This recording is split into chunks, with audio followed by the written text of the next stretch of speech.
अब यहाँ देखो, अगर इसको सॉल्व करूँ तो आंसर 6 आ जाएगा। इसका मतलब ये तो क्लियर हो गया कि there must be a difference of 3। यहाँ पर गलती होने के चांसेस है। मैं आपको गलतियां भी बता रहा हूँ, कहाँ पर गलतियां स्टूडेंट जनरली करते हैं। अब इसमें लग जाएगा लंबा टाइम। आओ सीखा दूसरा कॉन्सेप्ट। दूसरा कॉन्सेप्ट बहुत आसानी से बनेगा, विदाउट एनी कैलकुलेशन आप फटाफट बना सकते हैं। वो आप सॉल्व करते रह जाएंगे, वो लॉजिक लगा करके फटाफट से निकाल के ले जाएगा सवाल को। अच्छा सवाल लगा इसलिए सोचा डाल दिया जाए। क्या दो तरीके से सॉल्व करेंगे। देखिए आपके सामने जो सवाल है बोल क्या रहा है कि in a hydrogen like atom और ion electron jumps from higher energy level to the lower energy level, not necessarily ground level, मतलब कोई जरूरी नहीं है कि ग्राउंड लेवल पे आएगा। emitting 6 different photons, 6 different photons कहने का मतलब there will be 6 different lines must be present. Energy of lowest level कितना दिया हुआ है जी? 0.85 eV and the highest level is 0.54 eV. तो आपको बोल रहा है कि find the atomic number of the element which is behaving like a hydrogen like species, और दूसरा क्या बोला? Lowest and higher energy level का नंबर फाइंड आउट करिए। ठीक है, यही है सवाल। अब इस सवाल को कैसे सोचेंगे तो ध्यान से देखते हैं। बोलता है कि अगर आपको 6 डिफरेंट लाइंस चाहिए, मेरी बात को ध्यान से समझना, if you want 6 different lines, इसका क्या मतलब है कि भैया हमको 4 का गैप क्रिएट करना पड़ेगा। बोलेंगे सर कैसे? तुम एक एग्जाम्पल ले लो ना, इतने सारे सवाल लगाए हो तो तुमको इतना तो समझ में आ गया कि अगर n बराबर 4 से n बराबर 1 पे कोई गिरता है इलेक्ट्रॉन, तो total number of spectral lines कैसे निकालोगे? 4 माइनस 1 प्लस 1 अपॉन 2। ये वही फॉर्मूला लगाया है, कौन सा? n2 minus n1 into n2 minus n1 plus 1 divided by 2। Total number of spectral lines निकल करके आ जाएंगे। आया क्या यहाँ तक बात समझ? जल्दी से बताना, कोई दिक्कत है? पक्का ना? अब यहाँ देखो, अगर इसको सॉल्व करूँ तो आंसर 6 आ जाएगा। इसका मतलब ये तो क्लियर हो गया कि there must be a difference of 3। तो अगर मैं इसको, अब कोई बोला ना necessarily not in a ground level, कोई जरूरी नहीं कि n बराबर 1 हो, तो मैं इसको एक n मान लूँ तो ये क्या हो जाएगा? n plus 3। यहाँ बच्चे क्या गलती करते हैं, ये 4 से 1 का जब कंसेप्ट सोचते हैं तो एक को n मान लेते हैं, दूसरा को n प्लस 4 मान लेते हैं। और अगर तुमने ऐसा जहां किया तो 6 नहीं बनेगा, बल्कि 6 की जगह क्या बन जाएगा? 10 करके देख लीजिएगा, फिर से फॉर्मूला पे पुट कर लीजिएगा। आप एक को n और n प्लस 4, यहाँ पर गलती होने के चांसेस है। मैं आपको गलतियां भी बता रहा हूँ, कहाँ पर गलतियां स्टूडेंट जनरली करते हैं। ठीक है, अरे आया क्या यहाँ तक बात समझ? पक्का? अब अगर ध्यान से यहाँ पर देखो तो एक n और दूसरा n प्लस 3, तो आप दो एनर्जी लेवल्स के फॉर्मूला लगा सकते हैं, -13.6 into Z square upon N square. अरे n तो लोअर वाला है, अरे बोलो हाँ या ना? पक्का? और ये n प्लस 3 कौन सा है? हायर वाला है। क्लियर है क्या? अब ध्यान से सुनना, लोअर वाले का कितना है? -0.85। क्या ये एक इक्वेशन बना क्या? क्लियर? उसी तरीका से क्या मैं दूसरा इक्वेशन नहीं बना सकता हूं? -0.54 is equals to -13.6 Z square upon n plus 3 का स्क्वायर। बोले सर ईवी क्यों नहीं लिख रहे हैं? इधर भी ईवी इधर भी ईवी, कोई दिक्कत की बात नहीं। बोलो हाँ या ना? पक्का?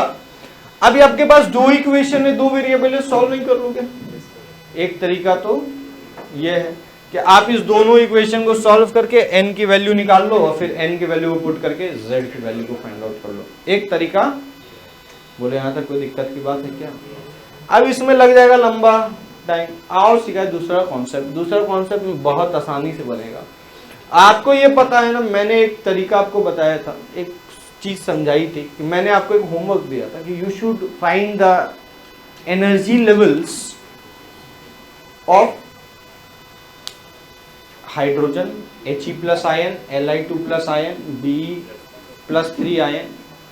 लगभग 5-5 या 10-10 आप निकाल सकते हो, निकाल लेना। और उसमें ऑब्जर्व करना चीजों को। आपने अगर वहां ध्यान दिया होगा तो वहां पर एक ऑब्जर्वेशन आप क्रिएट किए होंगे कि n बराबर 1 का जो एनर्जी है वो n बराबर 2 for He plus ion same रहता है। बोलो हाँ या ना? और जो फर्स्ट वाले का एनर्जी है हाइड्रोजन का, वो लिथियम का थर्ड वाले के साथ सेम रहता है। तो उसी तरीका से सेकेंड वाले हाइड्रोजन का एनर्जी हीलियम के कौन से वाले के साथ सेम होगा? 4। देखो वहां पर मैच कर रहा है क्या? कर रहा है? तो बोलिए यस और नो। ठीक है। और हाइड्रोजन का दूसरे वाले का लिथियम का कौन से सेल के साथ होगा? 6th वाले के साथ। Is it clear? Ratio maintain चलेगा ना? हाँ या ना? तो ये ऑब्जर्वेशन मैंने आपको पहले ही बताया था। अब इसको अगर मैं यहाँ पर लगा दूं तो ये तो क्लियर कट आपको मैंने बोला भी 1 से लेकर 5 तक तो कम से कम याद रहना ही चाहिए। तो अगर तुम यहाँ पर ध्यान दो तो यहाँ पर इसका एनर्जी जो -0.85 EV है, ये किसका है? n बराबर, और -0.54 EV किसका है? n बराबर 5 का। आज ये क्या बात समझ में क्लियर है? और n बराबर 1 का कितना होता है? और n बराबर 2 का याद है ना? बोला था ना, याद कर लेना। कंपटीशन खाली समझने से नहीं निकलता, चीजें याद रहेगी तो आपका स्पीड बढ़ जाएगा। और थर्ड का यहां तक कोई दिक्कत की बात है क्या? पक्का? अब सुनो ध्यान से। अब इसका चौथा, ये जो तुमने लिखा किसके लिए लिखा है? अगर तुम हीलियम के लिए लिखोगे, अच्छा हीलियम के लिए लिखोगे तो n बराबर 4 वाला जो है वो हीलियम का n बराबर 8 के बराबर होगा, -0.85 EV। और जो 5 वाला है वो n बराबर 10 के लिए एप्लीकेबल होगा, -0.54 EV। अरे बोलो हाँ या ना? कोई दिक्कत की बात है क्या? अच्छा, अगर मैं यही Li2+ के लिए लिखूं तो ये n बराबर 12 के लिए एप्लीकेबल होगा और ये n बराबर 15 के लिए एप्लीकेबल होगा। बोलो कोई दिक्कत की बात है क्या? तो यहाँ पर आपका ये -0.85 EV होगा और ये हो जाएगा -0.54 EV। इसके बीच में डिफरेंस कितना का है? 1। जबकि अगर 6 लाना है तुमको तो डिफरेंस कितने का बनाना पड़ेगा? 3 का। तभी तो 4 - 1 इस टाइप का। यहाँ डिफरेंस कितना है और यहाँ कितना है?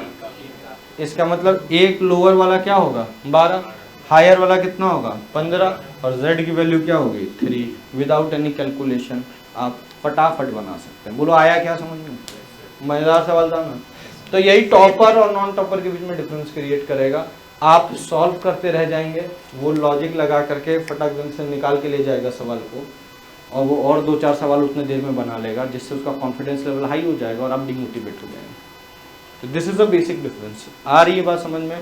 सवाल बनाना महत्वपूर्ण नहीं है, सवाल आप किस तरीके से बना रहे हैं, सवाल में आप अपना जो टाइमिंग है उसको आप किस तरीके से मैनेज कर रहे हैं। हर एक सवाल के साथ एवरी सिंगल सवाल आपको आपके डेस्टिनेशन की ओर थोड़ा सा एक कदम और आपको आगे बढ़ा के ले जाता है। और कोई कोई ऐसा सवाल भी होगा जो आपको पीछे ले आएगा क्योंकि वो आपका टाइम खा जाएगा। तो टाइम कितना देना है ये आपके लॉजिक पर डिपेंड करेगा कि आप लॉजिकली कितना स्ट्रांग है। अब ये पार्ट तो लोग क्या करते हैं, थ्योरेटिकल समझ करके बस पढ़ लेते हैं, हो गया। लेकिन उस थ्योरी को कैसे अप्लाई करना, यही है जेईई का एग्जाम, या यही है कोई भी कॉम्पिटिटिव एग्जाम। एप्लीकेशन पार्ट पर ही बेस्ड होता है। ये बात तो आपने पढ़ लिया कि इसका 1 इसका 2 के बराबर, उसका 3। बहुत जन इसको नोट पॉइंट में लिख लेते हैं, लेकिन क्या इसको सिर्फ नोट पॉइंट में लिख लेना से आपका काम चल जाएगा क्या? नहीं। आप उसको अप्लाई कैसे कर रहे हैं ना, एक एक पॉइंट को, एक एक थ्योरी के पॉइंट को क्वेश्चन में, this will create a difference. Is it clear? पक्का? आ गया क्या समझ में? जल्दी से बताओ। चलो ठीक।